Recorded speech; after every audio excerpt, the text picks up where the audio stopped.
So, what was I going to tell you? Oh, I know what it was. I wrote this book, Fool. It's a really horny book. For those of you who haven't read it, or like you're buying it for, you know, a kid, not a good idea. There's a lot of shagging in it. And anyway, when Charlie was reading it in manuscript, and she kept looking at it and like looking at me and like reading it and looking at me, and she's like, "What are you, 12?" I said, "Sure you are." And I was like, "I'm not. Shut up." Wait until they make Flintstone Viagra. I will burn you down.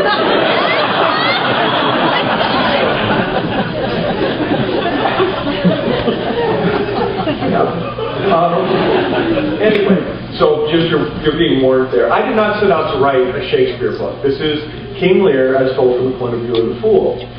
King Lear, of course, the story of a British king who decides in his old age to divide his kingdom among his 3 daughters based on the question, who loves me most? And his 2 oldest daughters lied to him and basically blow smoke up his ass. And his youngest daughter says, I love you exactly as much as I'm supposed to. And he banishes her, he gives the kingdom to the 2 daughters, and then whines about it for 4 acts. But that's not what I wanted to write. I wanted to write about a fool because he was the only character, the only person in court who could speak truth to power. The things that a fool could say to a king, anybody else would be put to death for. And I thought that would be, I just kind of felt somehow, I don't know, politically powerless for a number of, like 8 years.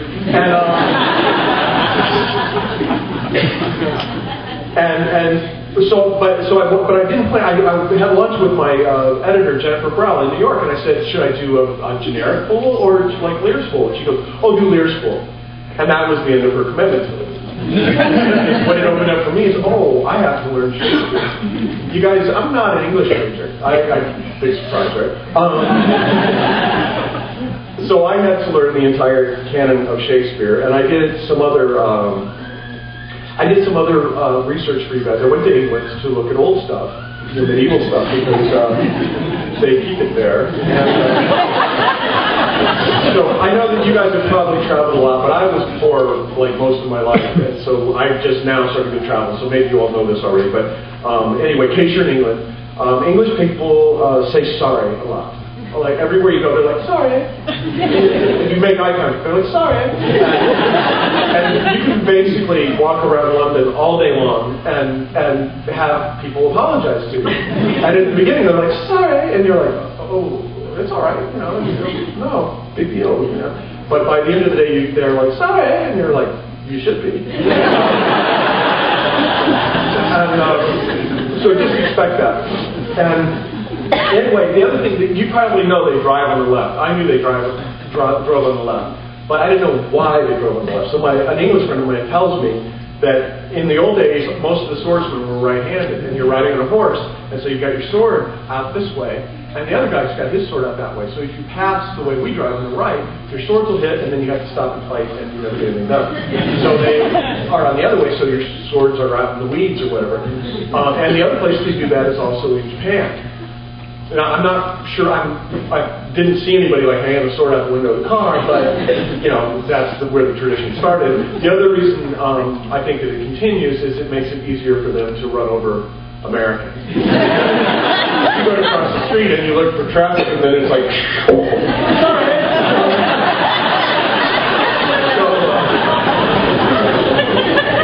Watch. Let's see, in England, elevators talk. I thought Douglas Adams invented that. I thought, wow, that's so funny. They really do. You're arriving at the 2nd floor. Sorry. The trains talk too. Mind the gap.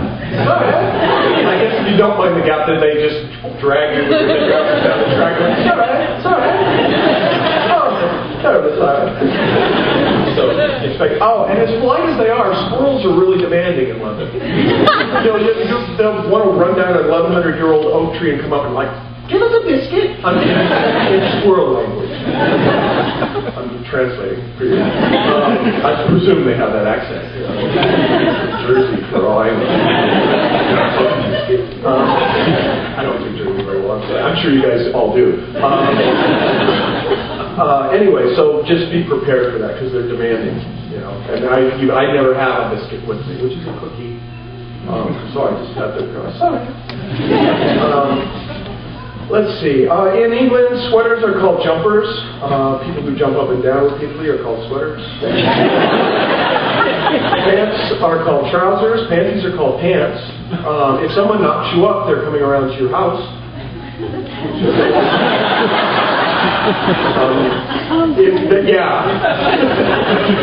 You would have got knocked up in the English way. With it. Instead of, oh, fuck, we've got to save for college.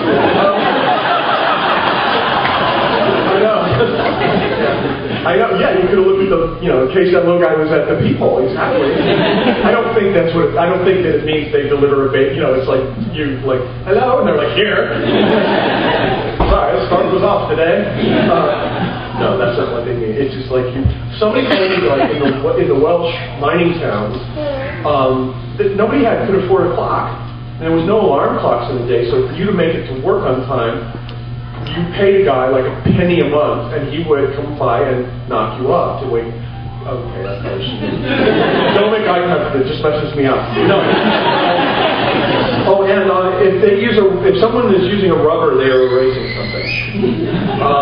Again, confusion could result. I told the story the other night in Portland, and this guy came up and said he taught with a guy from England, a professor, and they were using a dry erase board, and the professor turned around and says, does anybody have a fuzzy rubber? All the students checking their wallet like, Like might be the coolest colloquialism ever is a dry erase board eraser. It's called a fuzzy rubber. Use that at your next party. This is an important thing that you can all take out into the world. Probably the only useful thing tonight. The answer to any Jeopardy question involving architecture, the answer is Christopher Wren. Doesn't matter. Trust me on this. You're going to get a better score. I will tell you why. The reason is after the Great London Fire of 1666, he was the only guy who saved a pencil. So it was like, someone's got to draw some new buildings. The whole city is running down. Oh, Chris, do you have a pencil? So the answer to any Jeopardy question about English painters is Turner if it's about places, or Gainsborough if it's about people. If you don't know what the painting is, what's in the painting is Turner. There is no castle at Newcastle, and neither is it new. So that's a total lie. There is a piece of Hadrian's Wall there, which is the wall that the Roman Empire, coincidentally Roman Emperor Hadrian, had built there to keep the Scots up there. I guess the Romans just went that far and went, no, these ones might be crazy. In Latin.